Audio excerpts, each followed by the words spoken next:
He's faced 40-foot waves, broken bones, and sleepless nights in the freezing dark of the Bering Sea. But nothing could have prepared Captain Wild Bill Wichrowski for the storm that was coming. For decades, he was the heartbeat of Deadliest Catch. Don't forget to like, subscribe, and turn on the bell. The captain who never backed down, the man who stared down danger like it was just another Tuesday. Fans knew him as fearless, loud, and larger than life. But behind the laughter, the wisecracks, and the hard exterior, something was changing. The ocean had always been his greatest test, until one day, it wasn't. When the news broke that Wild Bill was stepping away from the helm of the Summer Bay, the fishing world froze. People thought it was just another off-season rumor, maybe an injury, maybe a break. But then came the truth, a quiet, devastating truth that would shake everyone who'd ever followed his journey. The man who'd outlasted storms that would crush lesser captains was now facing one he couldn't just power through. And while the world waited for updates, the sea, that unpredictable, merciless force he'd called home, kept rolling on without him. But how did it all begin? How did this unstoppable force of nature become one of the most beloved figures in one of television's toughest shows? To understand that, you have to go back, long before the fame, before the cameras, before the Summer Bay, to when Wild Bill was just another fisherman trying to survive the unforgiving waters of Alaska. Long before TV crews ever set foot on a crab boat, Wild Bill Wichrowski was already a legend among fishermen. He wasn't born into fame, he earned it the hard way. One freezing wave at a time. Back in the early days, crab fishing wasn't glamorous. It was chaos, ice storm, broken gear, and nights so cold your fingers would freeze to the metal. But Bill thrived in that chaos. He didn't just endure it, he came alive in it. Every danger, every near miss, every brush with disaster, it built him. Crew members still talk about those early years, when Wild Bill was the guy who never quit, no matter how rough the sea got. He'd outwork everyone on deck, crack a joke when things went wrong, and somehow keep morale high even when the waves were breaking over the bow. By the time Deadliest Catch came calling, Bill didn't need the spotlight. The spotlight needed him. When he joined the show in 2010, the audience instantly connected with his mix of toughness and heart. He wasn't polished, and that's what made him real. He spoke his mind, fought for his crew, and laughed in the face of disaster. His ships, from the Kodiak to the Cape Caution and later the Summer Bay, became extensions of his personality. Loud, relentless, unpredictable. Under his command, those vessels weren't just fishing boats, they were floating war zones, fueled by adrenaline and grit. And yet, for all his bravado, there was something deeper behind those sharp blue eyes. A sense of duty, almost fatherly, toward the men who worked beside him. They weren't just deckhands to him, they were family. Wild Bill didn't just catch crab, he built a legacy, a symbol of what it meant to lead from the front, to stare into chaos and refuse to blink. But as the years went on, even legends start to feel the weight of time. And for Wild Bill, the cracks were beginning to show. What started as fatigue would soon turn into something far more serious.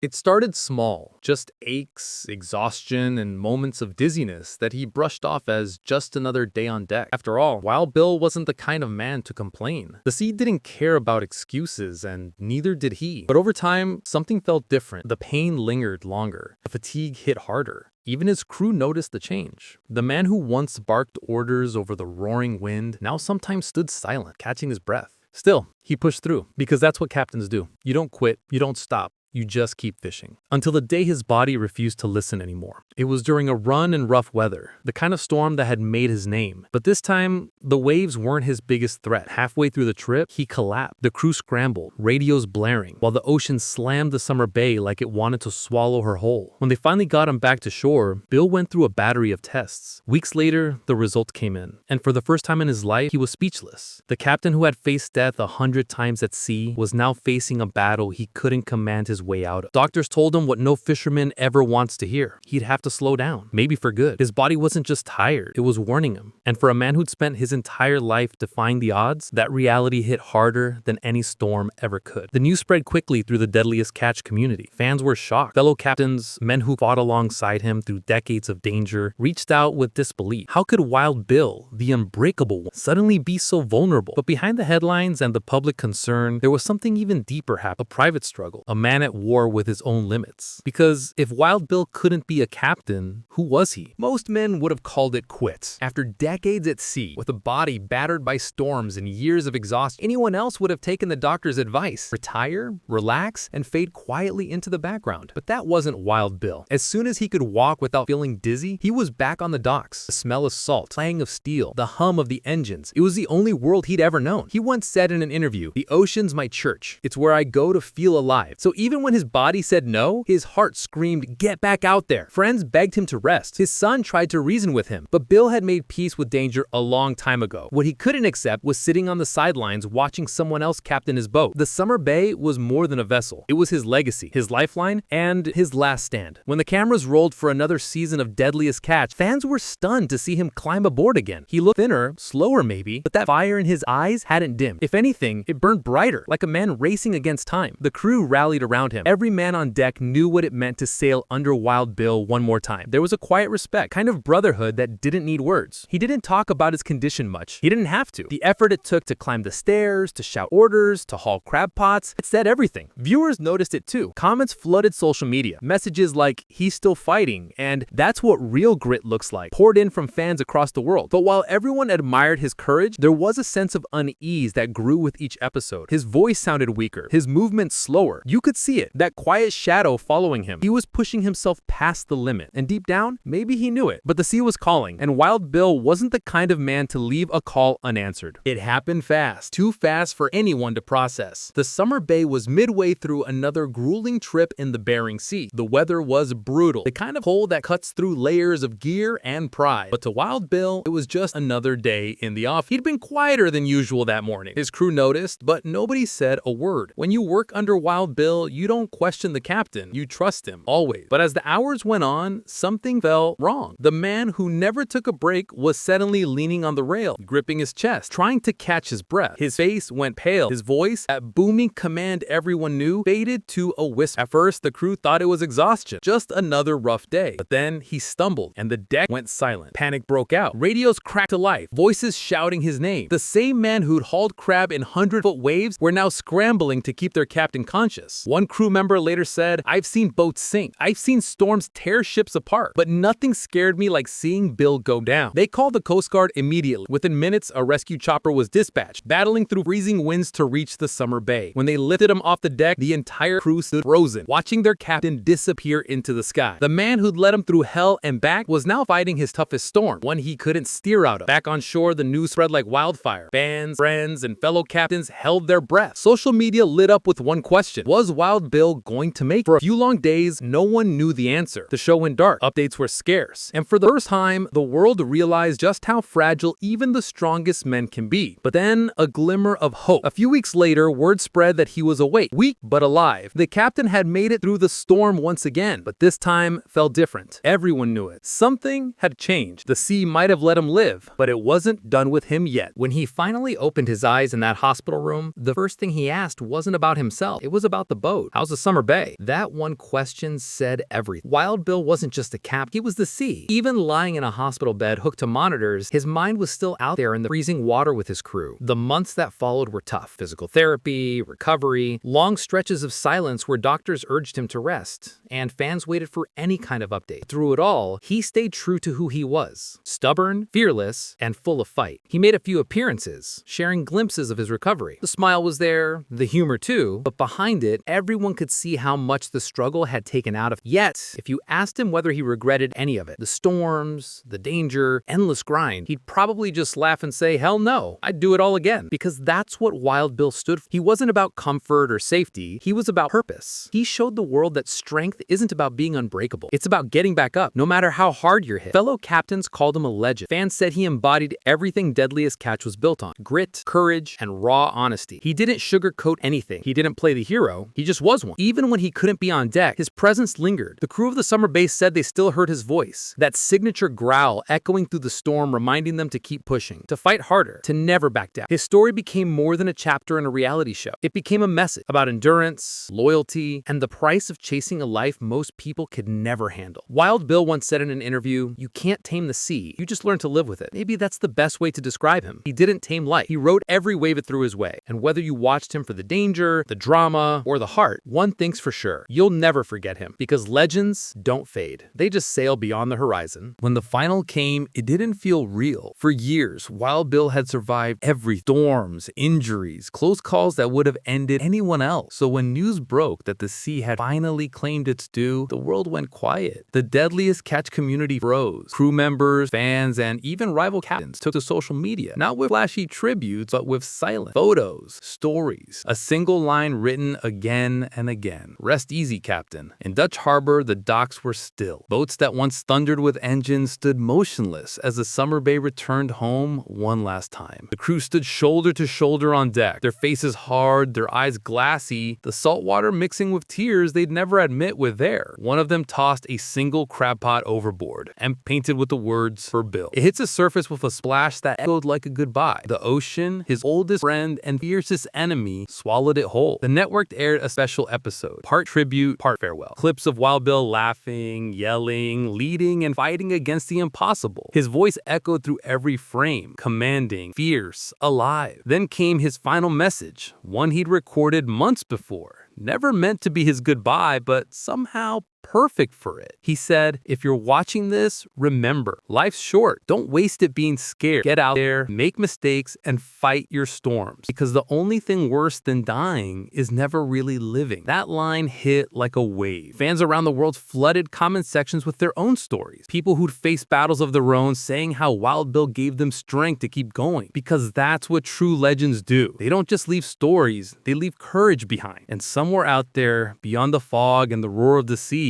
you can almost imagine him standing at the helm of a boat only legends get to sail, looking down at the ocean that made him who he was. Wild Bill Wichrowski, captain, fighter, father, friend. The sea was his stage, his home, and his final resting place. And as the waves crash against the shore, one thing's for sure, his story will never sink. In the end, Wild Bill's story wasn't just about fishing.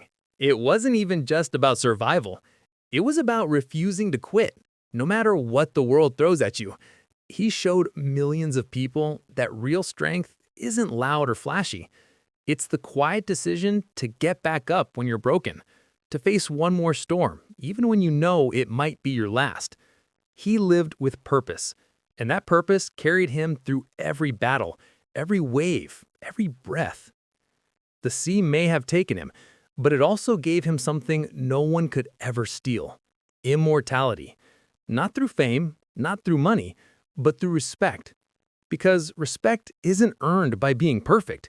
It's earned by being real. That's what made Wild Bill different. He didn't pretend to be a hero. He just showed up, storm after storm, year after year, and proved that courage isn't the absence of fear. It's what you do despite it. And maybe that's why people loved him. Because in him, they saw a piece of themselves, fighting their own invisible battles, trying to stay afloat, one wave at a time. So if there's one thing to take from his story, it's this: don't wait for calm seas. Don't wait for the perfect moment. Get out there. Take the risk. Live your story before it's too late. Because someday, when the tide finally takes us all, what matters isn't how long we lived, it's how fiercely we did.